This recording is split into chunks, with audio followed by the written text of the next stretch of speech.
Hello, it's Scotland at 7 on the 24th of November. I'm Hugh Stewart. Tonight we're going to be discussing the news with Professor John Robertson, who joins us online from down at Ayr. Good evening, John. Can you hear me okay? The sound Good and visuals evening. I good? can, yes. Right, John. So, John, we'll be discussing the news with you in a few minutes once I go over the coronavirus numbers from Scotland today. So, we'll come back to you in a couple of minutes. So, our coronavirus update to begin with. As of 2 p.m. today, a total of 3,639,520 people in Scotland have been tested through the NHS Scotland labs or the UK Government regional testing centres since the start of the pandemic. Of these, 2,927,046 have been confirmed negative, while 712,478 have tested positive. There are 3,080 new cases of COVID-19 confirmed by a test today, although not everyone with the virus will display symptoms, and not all those with symptoms will be tested. There are 9 new reported deaths of people who have tested positive. The number of patients in Scotland who have died from complications caused by the coronavirus infection now stands at 9,504. This number only includes those who have died having received a positive test for the virus in the previous 28 days. Of the people who have tested positive, 708 were in hospital last night, 66 of whom were in intensive care. As of 8 a.m. today, 4,341,224 people have received their first dose of the COVID-19 vaccination, and 3,941,715 have received a second dose, and 1,502,266 have received a third dose or their booster. The latest UK figures show 144,286 patients who had tested positive have sadly died from their illness. That's an increase of 165 since yesterday. This number refers to deaths in all settings, not just hospitals. Now, today we also have an update from the NRS, the National Records for Scotland. As of the 21st of November 2021, 12,028 deaths have been registered in Scotland where the novel coronavirus was mentioned on the death certificate. That's according to statistics published today from the NRS. In the week 15th to the 21st of November, 94 deaths were registered which mentioned COVID on the death certificate, and that's a decrease of 22 deaths from the previous week. 17 of those deaths were people aged under 65, 16 were aged from 65 to 74, and there were 61 deaths in people aged 75 or over. 50 of the deaths were male and 44 female. 69 deaths were in hospitals, 10 in care homes, and 14 were in a non-institutional setting. Now, COVID brings us, John, to the first item we're going to discuss tonight, which is how the COVID and other stories are handled by the Scottish media, and particularly by the BBC. So I'll read out our report on this. To begin with, yesterday we reported on the First Minister's announcement of no extension to the COVID passport scheme into other places such as cinemas, because the COVID situation was, as she said, more positive than she had thought a week ago. Now, BBC Scotland reported this as a U-turn. Is this a reasonable way of describing the continuation of a policy based on evidence? In fact, figures from Public Health Scotland, which were on the BBC website, show a fall in infections in the latest 7-day average. The BBC report on the website today goes on to say that parts of the nighttime industry had always been deeply critical of vaccine passports. Is this the best way to discuss a public health emergency? By focusing on the complaints and not on the public health dangers? The BBC Yes, has this been is accused. Go ahead, John, sorry. Oh, sorry, I thought you'd finished.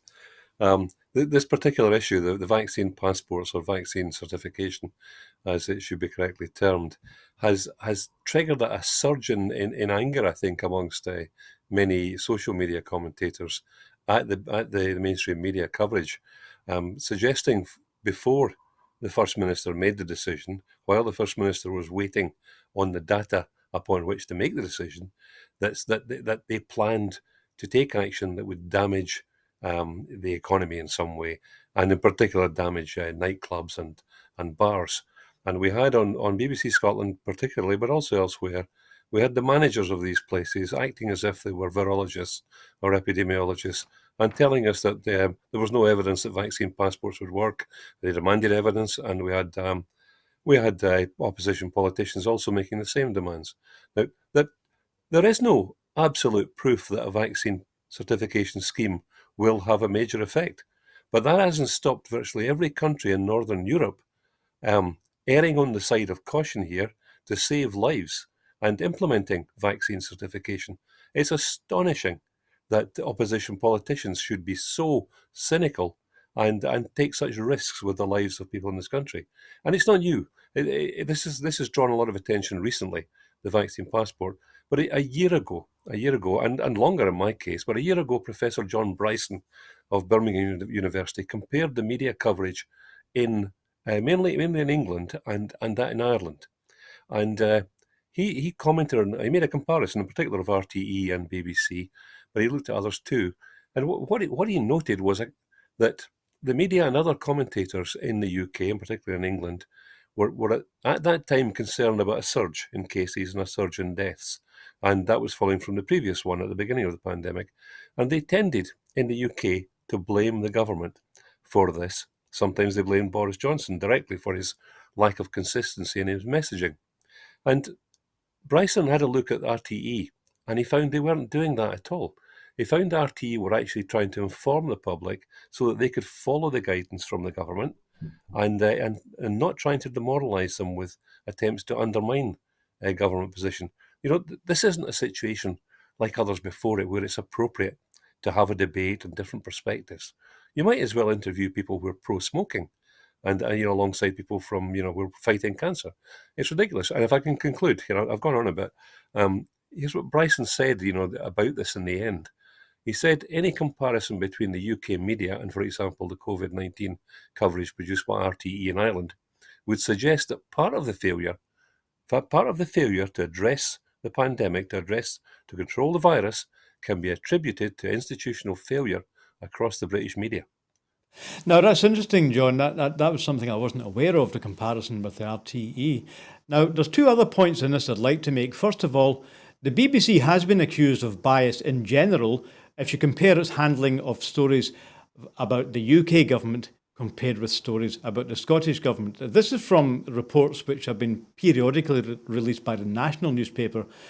Now, what they find is that in reports about the UK government policy, the language used tends to be neutral or positive, whereas reports about the Scottish government are more likely to be negative. So I'll just ask you first of all about that. Are you aware of that kind of periodic report that the National is doing? What do you think as a research method? Is that an appropriate way of gauging how a government story is being handled?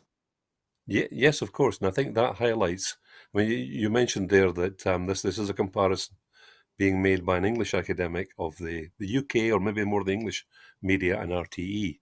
What he didn't look at, and I think he might, if he was open-minded, he might have been somewhat shocked by the fact that the situation is far more stark in Scotland, where we have, as you describe it, a tendency to ignore the failures of the UK government, to ignore those same failures to lock down, failures to be consistent in messaging, opening up too early, and various mistakes made by the Johnson government, and to focus, as you say, on supposed errors by the Scottish government, often based on jumping too early to make the criticism, or misreading the actual evidence. I mean, I've been doing this in my blog for several years now, but the quality of journalism, in particular in reporting Scotland, is barely that of an S4 media studies pupil.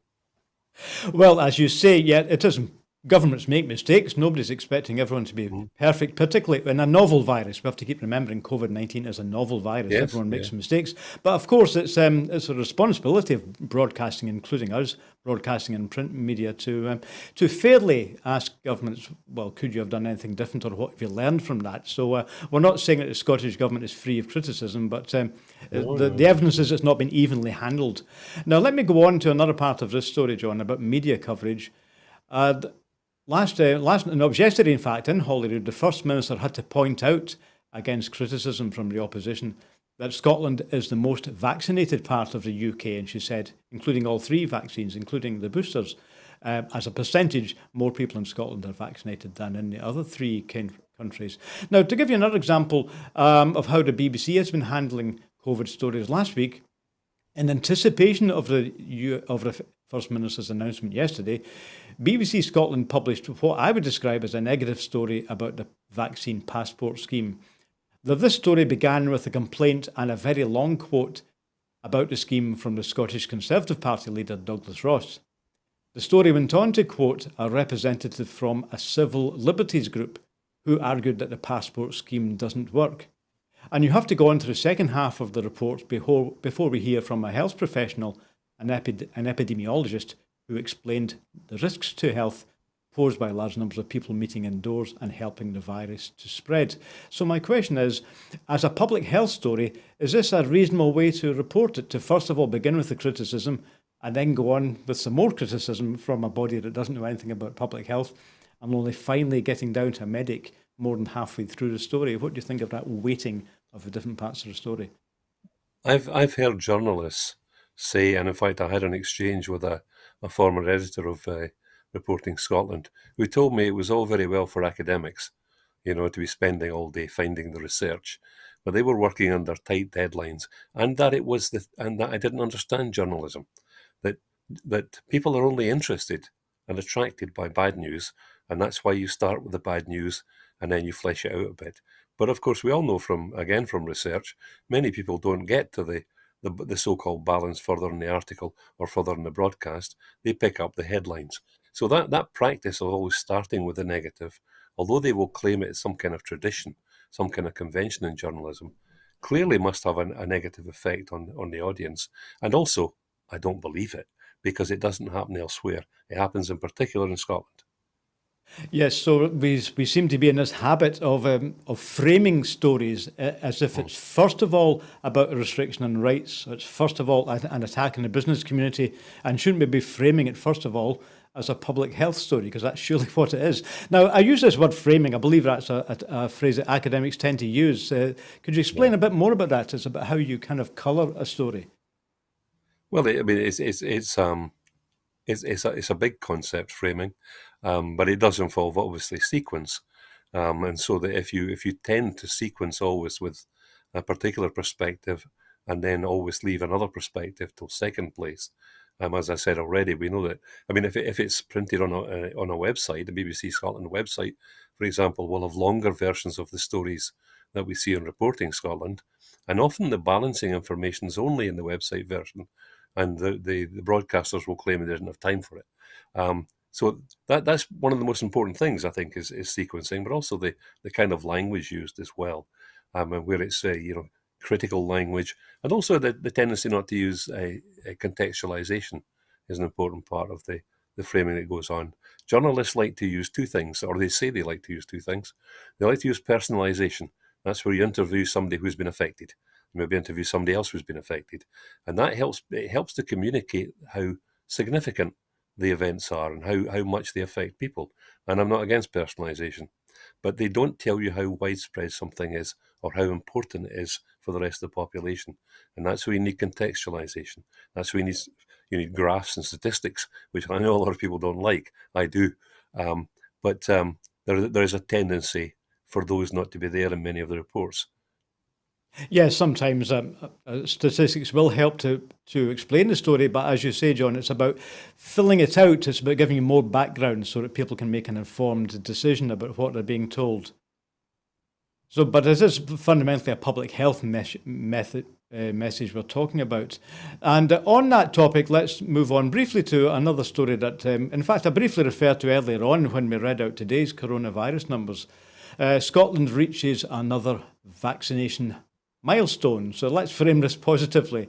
Scotland's autumn-winter vaccination programme has delivered more than 1.5 million third doses. As I said earlier, the total today, including myself, John, is 1,502,266. I'm one of those who have received the booster COVID-19 jab.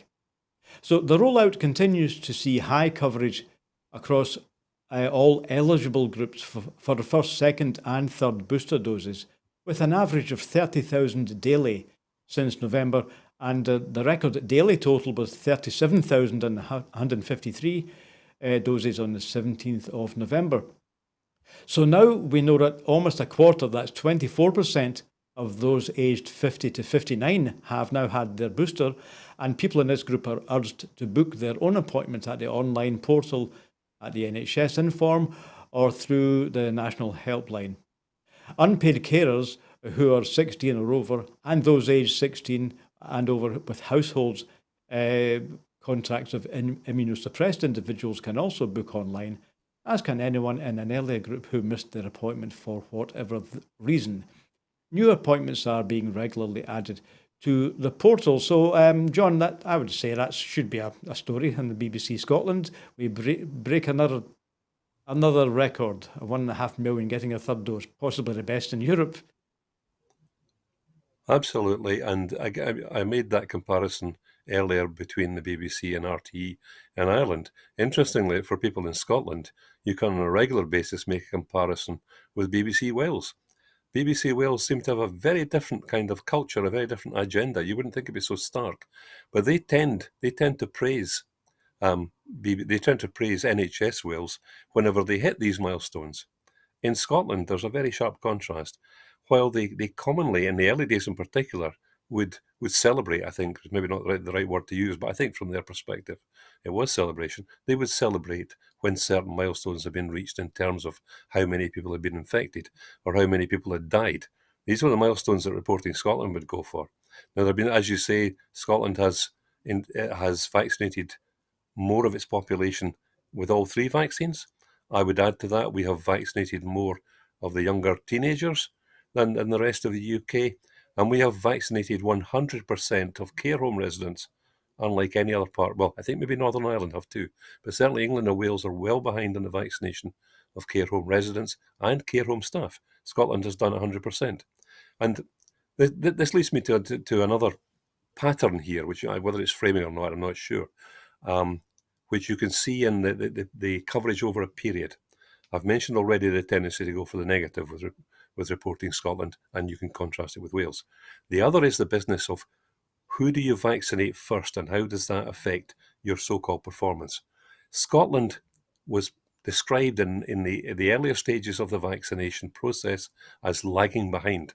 That phrase was used again and again by opposition politicians, by Reporting Scotland, by the Herald and Scotsman and so on. Now, you may well remember that we followed the JCVI advice.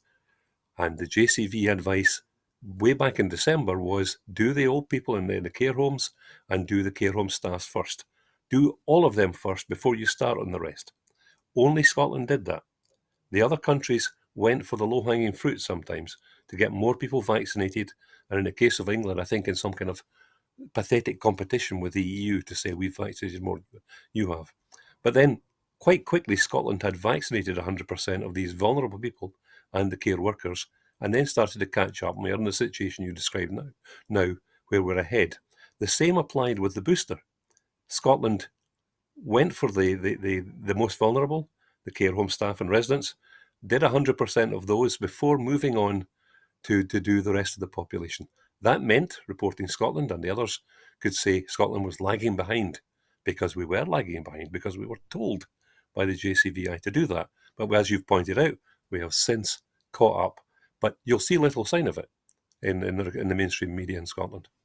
Yes, and in fact, when you remind me of the early rollout, at first I was thinking surely it's going to be even more difficult in Scotland because of geographical factors, but in spite of that, they managed to catch up. In fact, quoting figures, which I look at my favourite website, there's a website that tells you about how much has been vaccinated. The UK average, the UK total for a second vaccination by yesterday was 68.9, and in Scotland it was 72.1. So that's us again. We've been lagging behind at 2% ahead of the UK average now for quite a few months. Yes. But again, yes, you have. It's a bias by selection. Now, editors make these decisions all the time. There are a million stories out there, and they choose certain stories. Sometimes only 3 stories. So you can see how the editorial decisions can distort reality for the people consuming the media.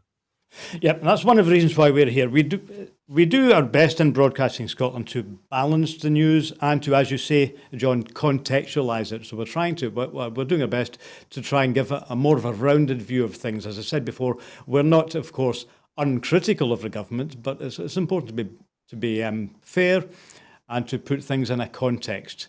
Now, I'm going to move on to the next story, which is also connected to COVID. This was raised in Westminster today. The SNP demand clarity on the Valneva COVID contract cancellation. Yes, today an SNP member of Parliament urged the Prime Minister meet with her and with representatives from the Valneva company to understand the UK government's inexplicable decision to cancel the vaccine developers' contract earlier this year. Speaking at Prime Minister's questions today, Hannah Bardell MP called on Boris Johnson to meet with her and finally resolve the cancellation of that vaccine contract, which took place 3 weeks before the positive clinical trial results were announced. To date, no reason has been given for this cancellation and no apology offered following an inaccurate statement issued in the House of Commons, which has caused distress to clinical trial participants and huge commercial damage to the company. The former chair of the UK's Vaccine Task Force, Dame Kate Bingham, suggested that the UK government had acted in bad faith when it cancelled the £100 million inactivated COVID vaccines set to be produced by Valneva. That's the type of technology used. I looked it up. They were working on an inactivated COVID vaccine, which apparently is a traditional technology, well established. Commenting, Hannah Bardell MP said, the UK government's inexplicable decision to cancel the Valneva contract, which would have delivered 100 million COVID vaccines, has left their workforce extremely apprehensive about the future. Boris Johnson made great play when he visited Valneva earlier this year, posing for pictures and talking up the UK's vaccine rollout. Ms Bardell added that she had given the Prime Minister an opportunity today to apologise for a lack of transparency on the issue, but has failed to do so. No, I'm afraid I didn't catch the Prime Minister's remarks in reply to that question.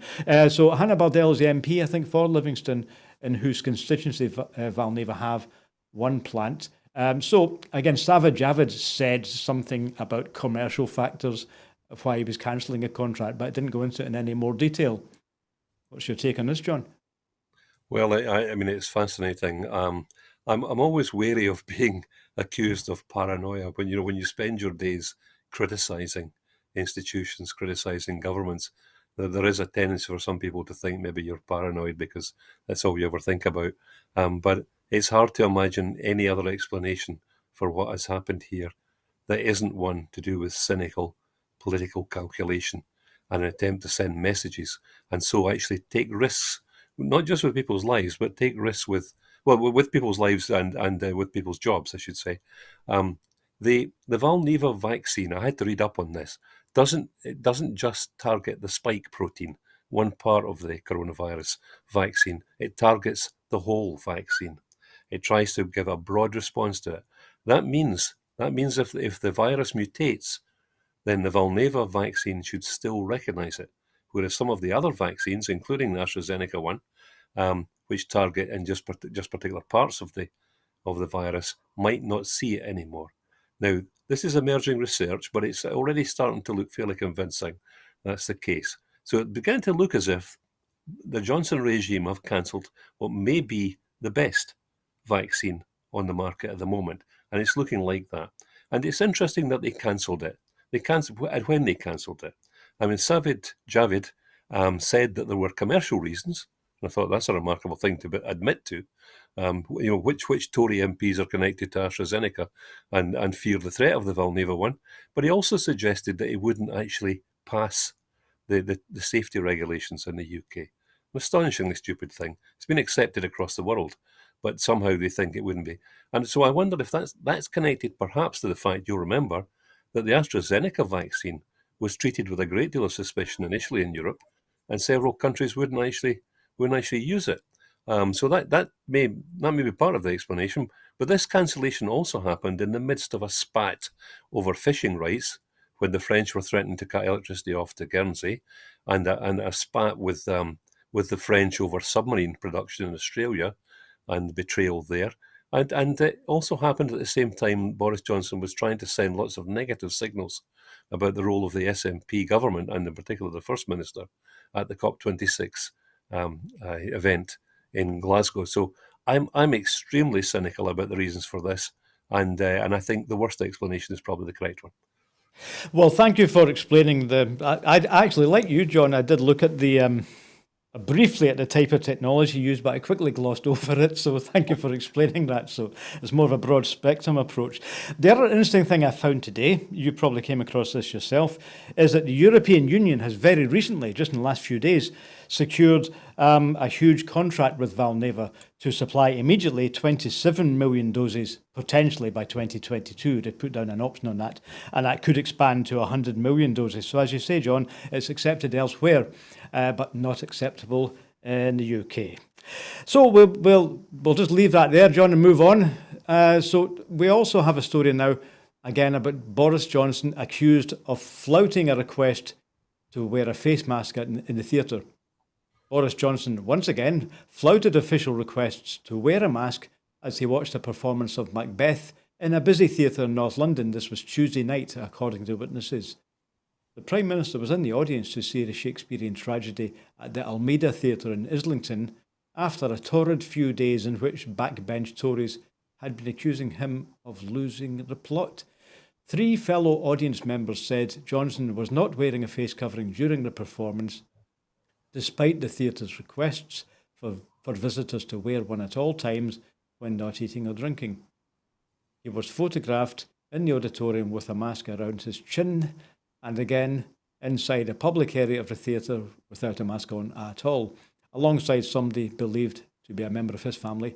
Ticket holders were emailed before the performance saying, "Remember to wear a face covering at all times throughout the building unless you are exempt." The theatre has a message on its website saying it was asking all patrons to wear a mask in the theatre, including during the performance, to protect all of our staff, cast and other audience members from COVID. Theatregoers were told to wear masks as they went in, and there were signs up around the building requesting mask wearing. The government's guidance on face coverings defines it as something which securely covers the nose and mouth. It adds, "You're expected and recommended to continue wearing a face covering in crowded and enclosed places where you come into contact with people you don't usually meet." Johnson's apparent decision not to wear a mask at the Almeida comes after he was previously criticised for not wearing a mask while sitting next to the 95-year-old David Attenborough at the COP26 summit here, while also with medical staff in the corridor at the Hexham Hospital and on a train in Manchester. The Prime Minister apologised over the hospital incident, saying it was for barely 30 seconds. The Scottish play, John, I believe lasts for about an hour and a half, so ample opportunity for the Prime Minister to spread any remaining virus he harbours in his body. Yeah, well, that's the only Shakespeare I did at school, and I remember one line from it, I think, which could be directed at Boris, and that's "Turn, hellhound, turn." That's about all I can remember. The figure of speech, the mask drops, used to be just a figure of speech, but it's now a literal thing with Tories, not just Johnson, but with Rees-Mogg as well. We see the true self in that tendency not to be told what to do by other people, that they think they're beyond that, they're above the rules. And Johnson, as you say, has repeatedly failed to wear a mask, allegedly in a hospital 3 times. I don't know how true that is. But it just, as I said at the outset, the mask has dropped. And the mask has dropped on many other occasions when he's revealed the kind of person he is, really, and the kind of sociopathic view he has of life. Okay, so thank you, John, for the mask slipped. I'm glad you got that metaphor in. I didn't think of that one. But yes, as you say, it seems to be another part of the continuing story with this particular government that rules are not for them. Maybe rules are for the little people. So moving on again, Prime Minister Johnson also figures in our next story. He has today announced 20 million for the tidal stream energy and not the 71 million the industry asked for. So, in a surprising U-turn, Boris Johnson, replying to a question from Kilmarnock MP Alan Brown, announcing that the UK government would be making £20 million available for the investment in tidal energy through the next round of contracts for difference, the mechanism by which Ofgem let energy generation contracts. Responding to the announcement, the SNP's Westminster leader Ian Blackford said, "This partial Tory U-turn only comes after months of pressure from the SNP, but as the Scottish industry has made clear, it goes nowhere. It does not go anywhere near far enough to ensure tidal stream energy can reach its full potential. The minimum required was a ring-fenced fund of at least £71 million. Tidal has the potential to be a major Scottish success story and a key part of Scotland's renewable energy revolution, but it can only properly flourish if the UK government delivers the scale of funding required. The UK government must stop hindering this vital green industry." He went on, "The Chancellor must increase the budget to at least £71 million so world-leading Scottish companies aren't restricted in their ambitions. This change of heart must also mark the beginning of a series of U-turns for the UK government, and next up must be an urgent U-turn on the decision to cancel investment in Scotland's carbon capture project." So 21 million, John. I was looking earlier on about how much money has been promised for example, a nuclear plant at Hinkley, and it's not millions, it's in billions. So 20 million, that's really a small change, isn't it, when it comes to investing in energy? Yeah. Well, I mean, the obvious thing to say here is that is a drop in the Pentland Firth, 20 million. As I understand it, the Pentland Firth alone has enough power within it to generate nearly 2 gigawatts per hour of electricity, and that would do half of Scotland, just the Pentland Firth. Scotland has been described elsewhere as the potential. I mean, I know there have been references to it as the Saudi Arabia of wind power, and that may be true. You know, in the 97% of electricity we produce from renewables is mainly from wind power, and we know that BBC Scotland love to tell us whenever things are too calm to have enough wind power. But as has been pointed out here and elsewhere, tidal power is pretty much constant. Until the end of the world, I think tidal power will do us, and that investment is just pathetic. Yes, as long as we don't privatise the moon and sell it off to some other galaxy, then the tides will keep flowing in and out every day. We used to hear, I'm going back maybe 10, 15 years ago, from people like Brian Wilson used to say, we can't rely on these, fluctuating energy sources as if they've never heard of batteries. The big thing about Scotland and moving on from oil is these new technologies, but they can't do that. It depends on somebody in the government giving a go-ahead. As Ian Blackford said, you've already cancelled the carbon capture thing, which is part of the new energy project, because it could be making hydrogen, and are now not seriously investing in tidal. A cynic within me would say, John, these things could be great successes, Scottish-led successes. The cynic says, do they just want to stop Scotland being successful in these new industries? Well, again, if you take the latter view, you're often again accused of being paranoid, as if somehow sophisticated politicians in Westminster couldn't possibly be motivated by narrow political agendas. But it's hard with this particular government, more than any other perhaps in history, it's hard to see what they do as other than narrow, selfish, cynical, and definitely an attempt to punish Scotland in some way, and to somehow, and they think naively, to weaken the Scottish government and weaken the independence movement by punishing us. I mean, I think it's hopefully it's a major miscalculation. Okay, well, again, these things are going to be coming back again. We will be discussing energy in future programmes on Broadcasting Scotland, so I'm sure we'll return to those. Now, John, I'm going to move on to a very unpleasant topic today. We've been hearing today of a drowning in the Channel, and as we went on air, the story has updated. So, just before we went on air, we heard now that at least 30 people have died trying to cross the Channel to the UK. in an inflatable dinghy. French officials say this would be the deadliest incident since the current crisis began. Jean-Marc Pousseau, the president and the chairman of the ports of Calais and Boulogne, said, "What I know is that there were 50 people on this boat. What I have heard is that there are 30 who have died and about 5 or 6 who have been found." The mayor of Calais, Natasha Bouchard, said earlier that the death toll stood at 27. That was at 5 p.m.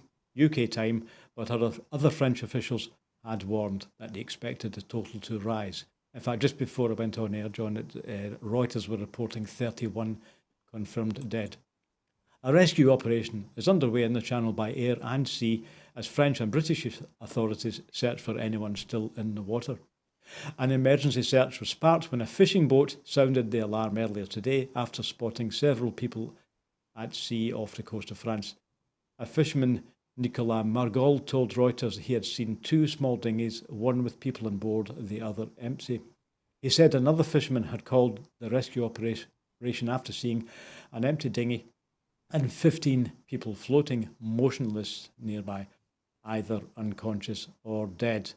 So, John, that's the worst death total on one day, the worst drowning incident we've heard in this dreadful situation of people trying to get across to the UK.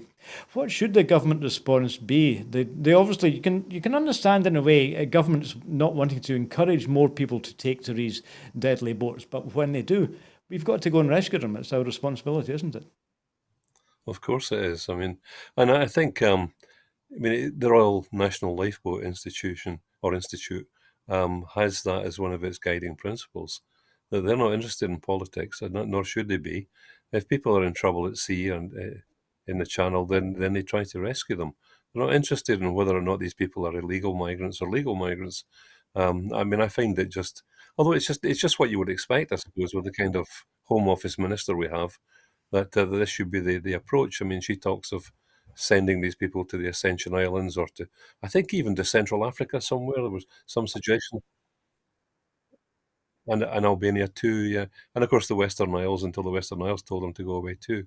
It's shocking and horrific, and it's a remarkable parallel with the myth of the little boats, coming from Dunkirk, and the heroism of people in little boats. And these people who are human beings too are sometimes treated with contempt, and Nigel Farage's probably be rowing out to sneer at them. Yeah, we have nothing to feel proud of in the response there. And is this also a Brexit problem? Because there used to be greater cooperation between the authorities in the south coast of England and the north coast of France. So is this another reason why, Brexit turned out to be a bad idea? Because, there's just not the same level of cooperation on the French side.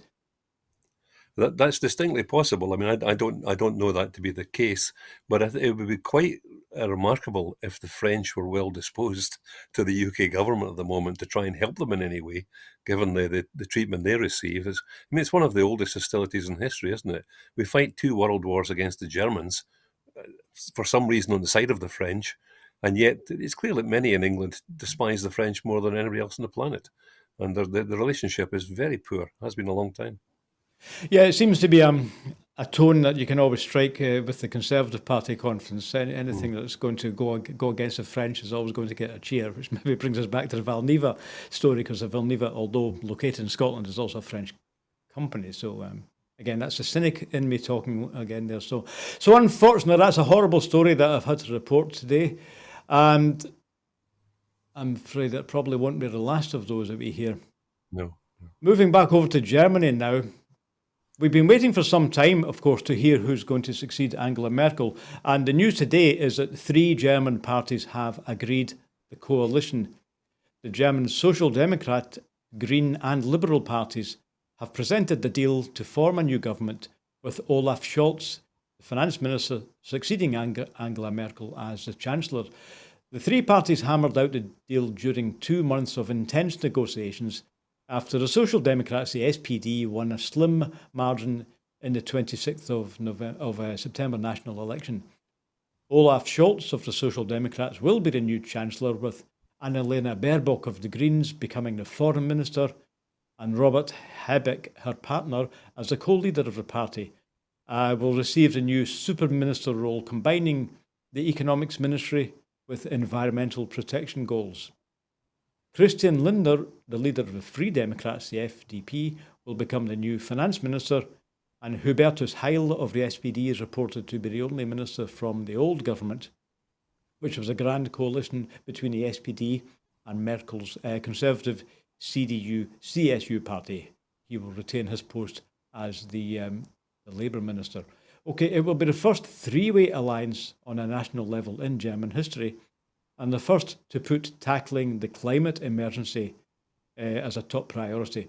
The parties are reported to have agreed to commit to phasing out coal by 2030, in principle to outlaw combustion engines, and to end gas power generation by 2040. But its most immediate challenge will be to control Germany's worst wave of COVID-19 since the pandemic began, especially increasing the number of vaccinations. It will be one of Germany's youngest governments in terms of the members' ages. Negotiations involve 22 working groups and 300 negotiators. Unusually, next to no information was leaked, even though some participants have said that there have been some exasperating moments. The new government is expected to be sworn in during the week of the 6th of December.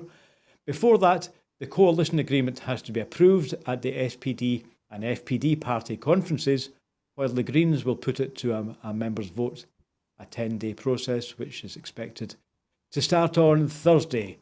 Okay, John, there's quite a lot in there. So Europe's leading country really has been kind of rudderless for a couple of months, but there's nothing really to worry about there. So let's first of all go over the idea of coalition governments. You know, to a UK politician, it's something there's something distasteful about having more than one party in your government. But of course, in Scotland, it's now something you're quite familiar with. So first of all, is this normal in Europe to have three parties forming a government together? To my knowledge, as you said at the outset, three is one more than you tend to see in coalitions. Germany has a bit of a tradition, of course, of coalitions because of its system. It's a mixed kind of proportional representation system. I don't know the proper name for it, but it's quite interesting to see the Greens and a party, the Free Democrats, who describe themselves as business friendly, in the same coalition. So that should lead to some interesting debates. But it's very positive in that they think they can do that. That the Greens and these Free Democrats are prepared to work with the Social Democrats to try and achieve something. And the history of Germany in recent years, I mean, Germany is a very worrying history if you go back far enough, but the history post World War II is of a country that's much more progressive, much more egalitarian than the UK, and one that you could say looks after its people better than the UK does. You know, with much better health indicators than the UK, and with a very robust industry, a very robust economy, with a heavy element of manufacturing rather than the other kind of narrow economy we have in the UK.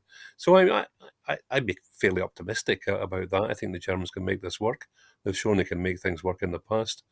And as you say, it's an unusual thing in Westminster, and it tends to be either portrayed as ineffective, or maybe as genuinely ineffective because of the nature of our parties. Scotland, as you said, also covering a bit of ground there. I'm not sure the Labour Lib Dem coalition achieved much when you look back at the data on house building, for example, or achievements in education. But the new coalition, and it's not called a coalition, an agreement, I think, between the SNP and the Greens, I think has promise in it. It might be better had the Greens been a bigger partner, perhaps. It may weaken them to be quite small, but I think it's an optimistic thing, and I think on balance I'd be in favour of coalition governments rather than overmighty governments winning first past the post and dominating, as we see in Westminster today. Yes, there are parallels between Germany and Scotland, if that's not ridiculous, to a small country like Scotland. But yes, as you say, we do have a deal, not exactly a coalition, but very like a coalition. And of course, in Scotland, that's seen, again, big ministries handed over to the Greens, particularly in charge, of course, moving towards sustainability. Now, that's a word that came to my mind when I was looking at the the challenges that Germany faces. As you say, John, they're a big manufacturing economy, but they want to go green, but they don't want to stop manufacturing. So I keep thinking, is this an example of sustainable development? The idea that we'll still be a high welfare economy, we'll still be producing, but we're going to switch. For example, they're now committing to switching away from internal combustion, which Germany was not very keen on, in fact, in COP26. And they're now actually going to accelerate and move away from coal. Now, there's a lot of coal in Germany and Poland. In fact, there's huge coal open cast facilities in Germany, and a lot of debate about that. But are they now saying, we know it's going to be a problem, we know thousands of people are going to have to move away from that industry, or maybe move away from the coal towns, but we're putting this as a priority. So is this an example of trying to maintain progress, maintain high welfare, high standards, but at the same time move away from the old industries, trying to balance these two dilemmas?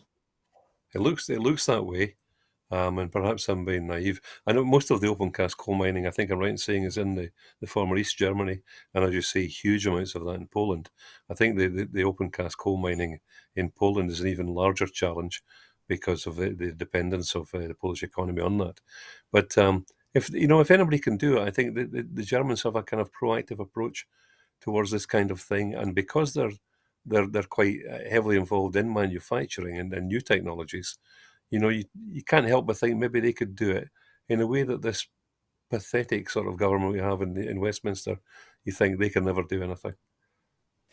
Well, yeah, let's see if they can do it indeed. I suppose there might be a tipping point one of these days. Well, once big business feels it can make more money out of hydrogen or something else, then maybe the days of big oil are numbered. Not yet, but maybe we're moving closer to that date. So just moving on now. Sorry, John. In fact, I'm going to intervene there. I mean, I think you've mentioned there the business of when the industries start to maybe tip over to a point where they think they can make more money from the renewables. I think there are signs of that with some of the major energy providers, that they look like, unlike the government, they look like investing huge amounts in making a transition into renewables. Mm-hmm. And I think maybe we're reaching a kind of tipping point where, as you described it, that kind of self-interest that these corporations have will cause them to make the kind of move that governments can't really fund. Mm-hmm. These massively wealthy energy companies will maybe make that move. And we'll get that kind of transition, ironically, from corporate interest rather than from the initiatives of government. Yes, maybe that will come. In fact, there is an energy company whose headquarters are just about a mile over there, which says that they now make all of their electricity from renewable sources. And they're making money. Okay, so let's looking at the clock, John. We better move on now. Our next story, moving on, is about Apple Corporation suing Israeli spyware firm NSO Group for surveillance of users. This is a story that's been rumbling throughout this year, and Apple has launched a lawsuit against NSO Group, the Israeli spyware company that was recently blacklisted by the Biden administration for acting contrary to the foreign policy and national security interests of the US, unquote. This move marks a sharp turnaround for a tech giant which had previously downplayed the threat posed by spyware, and underscores the growing concern and frustration among tech companies about the proliferation of attacks against its customers. In its complaint, Apple said that NSO's signature spyware called Pegasus had been used to attack a small number of Apple users worldwide with malicious malware and spyware. The Pegasus Project, an investigation into NSO by international media outlets coordinated by the French media group Forbidden Stories, has documented dozens of examples in which NSO's spyware was used to attack users of the Apple iPhone. In some cases, a vulnerability in the company's iMessage feature, which could be penetrated by Pegasus, was used against journalists, human rights activists, and other members of civil society. Apple's lawsuit is also seeking damages from NSO Group for its alleged flagrant violations of US federal and state law, arising out of its efforts to target and attack Apple and its users. The lawsuit is significant because of Apple's dominance in the global tech industry. It's also significant because the company has elected to target the maker of the spyware, NSO, and not the company's government clients. Okay, so spying the Israeli government spying on you if you use an iPhone, right? What's your take on this, John? Well, it's interesting that it's not Russia this time we're hearing about.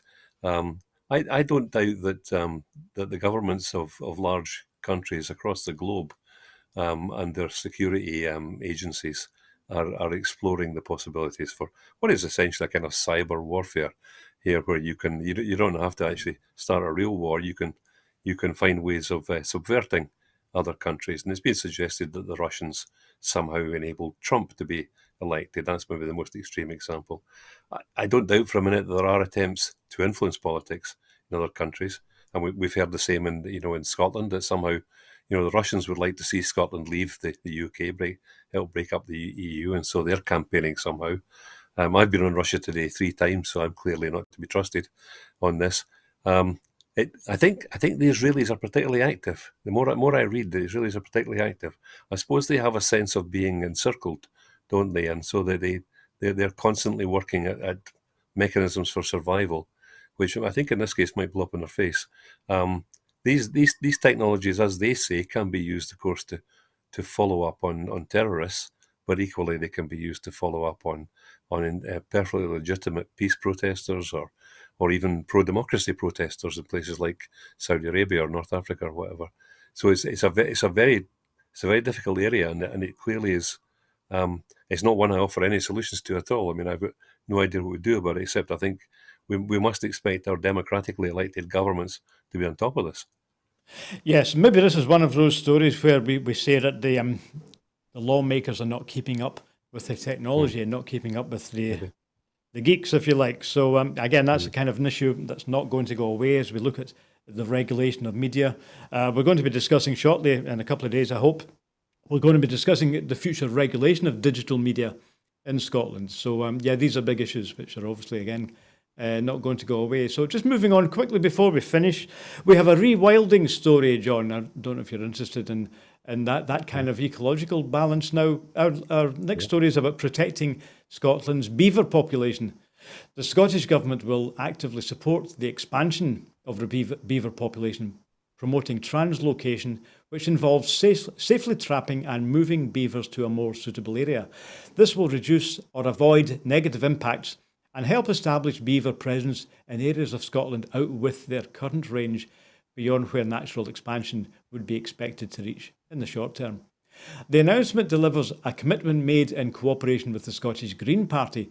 Biodiversity Minister Lorna Slater visited the Scottish Wildlife Trust's Loch of the Lowes Visitor Centre near Dunkeld, which has been home to beavers since 2012.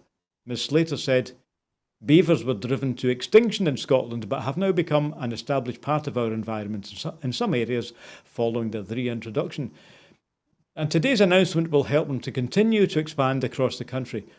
Restoring this lost species is important in its own right, but beavers will also contribute to restoring Scotland's natural environment as they create wetland habitats which support a range of species, and the dams can also help filter sediment from watercourses and mitigate flooding. So, from what little I know about rewilding, John, I think this is the idea of looking at damage which really the agri-industrial economy has done to the countryside, and trying to say, well, what would it have been like if we hadn't eliminated that species?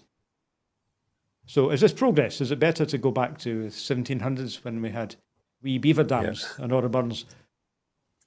As you maybe hinted at there, I'm not an expert on this. I used to be a very keen hill walker, and I'd have been perfectly happy with beavers around. I'm a little more nervous about the idea of rewilding with wolves and bears, in particular the bears.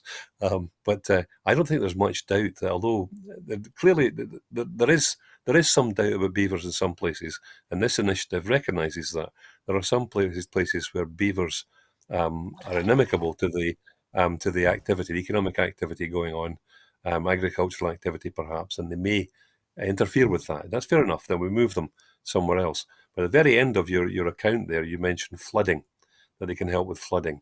And I remember reading at the time of the last very heavy floods in the north of England, where many Yorkshire villages were badly flooded, in particular Yorkshire villages. And someone I remember reading at the time pointed out that part of the problem just wasn't just the amount of rainfall, arriving in these rivers. It was the fact that a lot of the water was coming down the hillsides, which had been deforested. And when the hillsides on either side of a river are deforested, then when heavy rain goes down the hill quick, it doesn't come down slowly, it comes down really quick and floods the river, and that then floods the village nearby. And they pointed out that if you actually allowed beavers to dam the upstream section of the river towards the top of the hill, they would slow the progress of heavy rainfall down, and that would maybe reduce the risk of flood. So I think, without being an expert in any of this, I think it does sound like a good thing. Yeah, so I think you've hinted on the idea behind rewilding. Rewilding is to say that there's an ecological net, and if you take different bits out of the net, eventually it's going to collapse. Ecological systems can collapse. So it's partly about putting that back. Yeah, but I share your misgivings about the bears and the wolves. But it's all about balance, from what I've read, John. It's all about saying balancing the needs of nature and ecology with the human needs. But as you said correctly, John, it doesn't necessarily have to be a either or. We can have a healthy environment and we can survive on it too. So maybe we want to work with nature instead of against it. So just drawing our comments to a conclusion tonight, John, just before we wind up, we'd like to say hello to our Bosnian friends. And tomorrow, actually, the 25th, is Bosnian National Day. It's the day in which Bosnia was actually announced to be an actual people out of the old Yugoslavia. This is long start of the century. So they celebrate tomorrow Bosnian National Declaration Day. So we say to our Bosnian friends, Sretan dan Dreznovski, and I'm sure you'll join me in that, John. I'll join you in the sentiment. Yes, thank you. I'll certainly join you in the sentiment. Right, so yes, Sretan dan Dreznovski. And I'll just move on. That's okay. It's not my specialist subject, Serbo-Croat, I'm afraid. So I'm just conclude now with thanking once again John for joining us down in Ayr, Professor John Robertson. It's always good to have you on the programme, John, and hear your insights and the benefit of your reading on these topics. So thanks for joining us again tonight. Pleasure. And I'll wind up by reminding our viewers that this is free to view broadcasting from Broadcasting Scotland here, and we are here because of you. So thanks for watching again. And again, if you're one of our subscribers, it's great to have you on board. So please pass it on. And if you're not subscribing, please click on the subscribe button if you're watching us on YouTube. And it would be great if you consider donating. So the money goes into programme making. The more money we get, the more programmes we'll make. And that reminds me, we have a special coming up next week. So it's Bosnian National Day tomorrow. So it's Scotland's National Day next Tuesday. And we're going to do a special programme. We're going to have a music session tonight, after Tuesday night after the news. We're going to have an hour of music to celebrate St Andrew's Night. So that's a small example of the kind of programmes we'd like to make more of. So we're looking forward to doing more music as we move into the new year. So that'll be the first one next Tuesday. Okay, so thanks for watching. It'd be great if you subscribe and contribute. So we've got Maggie on tomorrow, and I'll see you later. So thanks from John, and from me, Hugh Stewart, is good night. All the best. See you later.